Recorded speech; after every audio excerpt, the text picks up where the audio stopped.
So this month I'm going to be showing you a quick video of how I've been working on some larger collage papers, but first of all I thought I'd just run through how I have kind of got to that stage. So I've been working in smaller sketchbooks and I'm trying to get out of the books and onto bigger panels.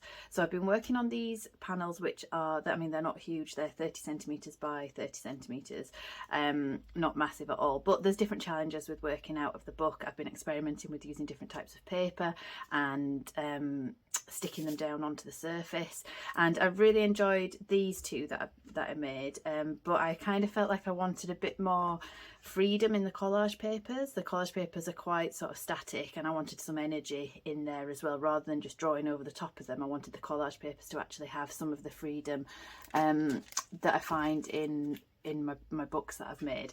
So I've started making these larger collage papers, which you can see I've attached onto these panels, and I really like how this is a big piece of collage paper stuck directly onto the panel, and it just gives lots of energy to it really, and it gives me lots of opportunity to draw out from the collage paper. So it gives me another source of ideas really. Once I've got that stuck down, then I can work with it and draw some lines out of it. I can build it back onto the surface of the panel.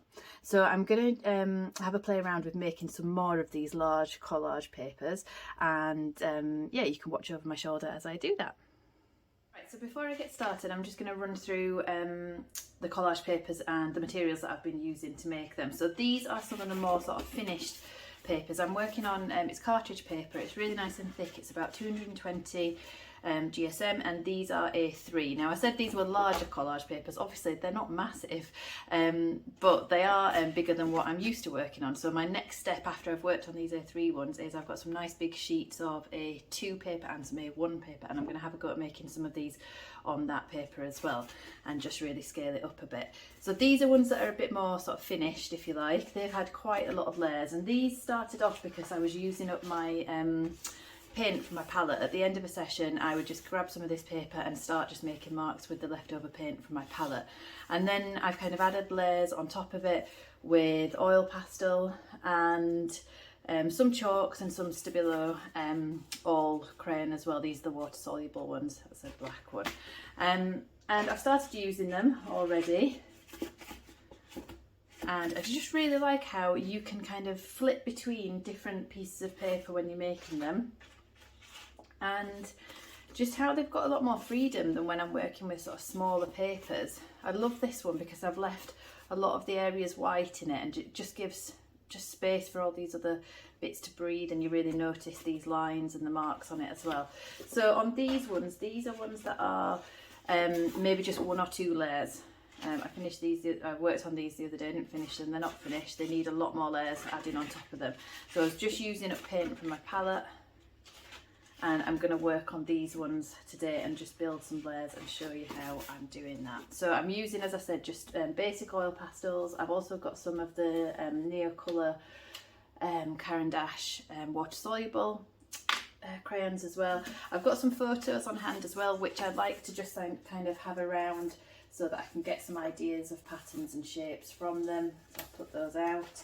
And I've got my acrylic paints already made up in these little pots. So I'm gonna use up these pots and then make a new batch after I've worked on this session. And I've got some white acrylic as well, a cloth and brushes and water. So I'm going to put some music on and I'll speed it up a little bit as I edit this video. And yeah, we'll work on these collage papers and you can watch as I go.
So here are some of the finished collage pages then.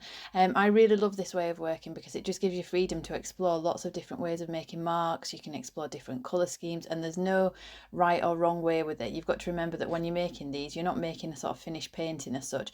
All these collage papers are going to get chopped up, they're going to get torn up, lots of bits are going to get buried, but it's just a really great way of exploring different ways of working with the materials and different ways of making marks. Yeah, so I hope you found that useful. If you are wanting to work on a larger scale, then this might be a good way to free you up. And if you do like working in this sort of playful way, you might be interested in my online course, which is called Playful Pages. It's a journal making course and combining photography with mixed media techniques. I'll put the link to it in the description below. Thanks for joining me today, and I'll see you again soon.